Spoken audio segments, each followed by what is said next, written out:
Good morning. This webcast is to present on plagiarism and MLA for our wonderful students who may have struggled with these two things in the past, particularly for any research papers that they have to do. Um, on the left are here, there's just a few things that I wanted to go over and show you guys how to use. First one is in regards to plagiarism. We're going to use the website called Page Tracker, and I really like it for a few reasons because it cites back what appears to be unoriginal, so that would be a good one to use. Next is going to be we're going to talk about MLA and how to use Google Drive's research function, which has been introduced in the past to us in a regional meeting, and also how to use the EasyBib add-on in Google Drive. Okay, so without further ado, um, I am assuming a lot of us have been to this page before. This page is 123helpme.com. There are tons of essays on here for anybody to use, and they're free. So students can, literally copy and paste these and call them their own. So I just picked one essay slash analysis of Death of a Salesman. So I've copied this essay and I'm going to put it into plagetracker.com, and it's this website right here, plagetracker.com. You just insert your text, okay, and then you're going to click on Start Checking. It's going to take a while for this to be checked. So, okay, so this is what our paper looks like after it's been checked. Not sure what this box is, sorry. So, when what you'll see is that it does a plagiarism check and it says 49% non-unique content. So already we know that this service isn't 100% accurate. I copied, this is actually 100% non-unique, but at least it does a good job of finding something that is not original. And now when I've used this in the past, I've known that the percentage is always pretty low. So if you ever have anything show up and that's non-unique, it probably is going to be much more than the actual percentage reflects. So I apologize for this box here. So what you'll see is if you hover over a line, it'll tell you that this sentence was found on these links right here.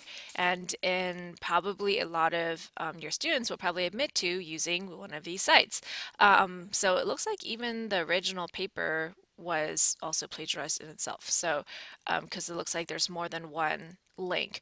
So if I were to click on the link, so if I click on this actual link, it'll tell me like this link is responsible for all these different quotations.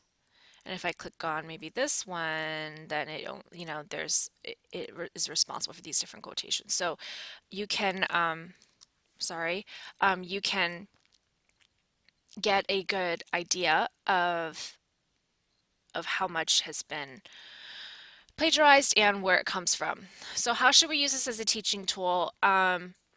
Well, the first thing is that if it comes from, I guess in my judgment as a teacher, if it comes from a website that tells you to write papers, and that's a really big no-no. And that's probably a talk that you want to have with your student about plagiarism.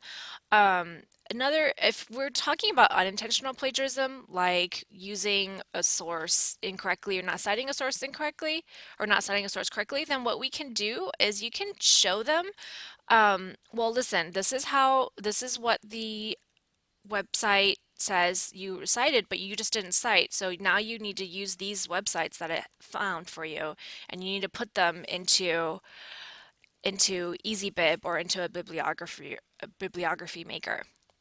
So it's not just a aha, you messed up tool. It's also going to be helpful for you to show your students, listen, if you were to try to submit this in college, this is what you would probably fail, be expelled, etc., because it failed the plagiarism check. So the next thing that we want to do is we're going to talk about how to use Google Drive's research function. Excuse me. What we can do is you can go to Tools, Research, and you can look up the topic that we are referring to, researching right now. So we're doing a Maya Angelou paper. Um, from here, you can see a lot of different resources, so students can go directly into here and click on links. The cool thing about this is that you can do a preview, but what I especially like is the citation button right here. So when you click on cite, it actually creates a footnote on the bottom. And that's not really the way I have my students do bibliographies, isn't really through footnotes, but if that's the way you want your students to do this, that's perfectly fine. If you prefer them to do a more MLA format, then what you can do is you can do a use the EasyBib Bibliography Creator. So first of all, this is under the add-ons tab, and you need to add this on yourself. So you can click on Get Add-ons, and then I chose this one. I already downloaded it, so I'm not going to download it again, but choose this one, and then it's going to be added onto your add-ons. So it's kind of like a little app that lives inside of Google Docs that's going to help you do research and do proper citations. So once we're here, you can use a book, journal article, website. I think most of our students are really using websites right now for their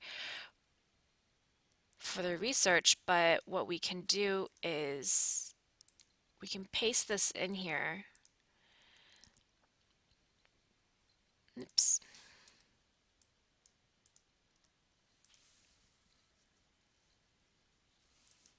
Press select, and then the citation is created on the bottom right here. And this is in MLA format. If you want to change to APA Chicago, you can, but that's totally up to you. And then you can click on Add Bibliography to Doc. Once you click on that, I think, there we go. Here it is. Works cited, Maya Angelou. Oh, it even has the hanging indentation. Very nice. So students can use this as long as they have the website URL. They can use this. You can choose between using the footnote version or the MLA works cited version. I prefer the EasyBib, and if you've already have your students using EasyBib, now it's all integrated into one tool, so that's really great.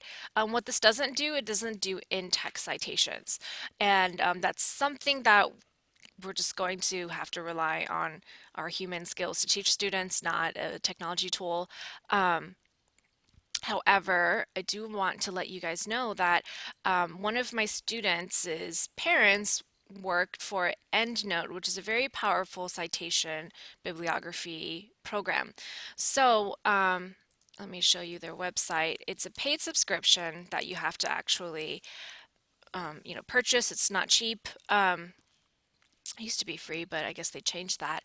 And so I actually have 3 subscriptions or 3 codes for anyone to use. If you're interested in having a more powerful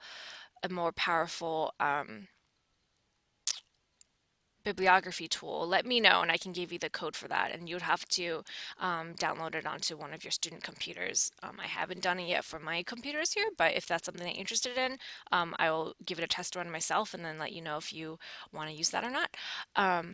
I hope you guys have learned a lot from this. Please let me know if you have any questions. Please fill out the Google Forms doc or the Google Forms survey that I've included in the email, and let me know if there's anything that we can help you with. Thank you.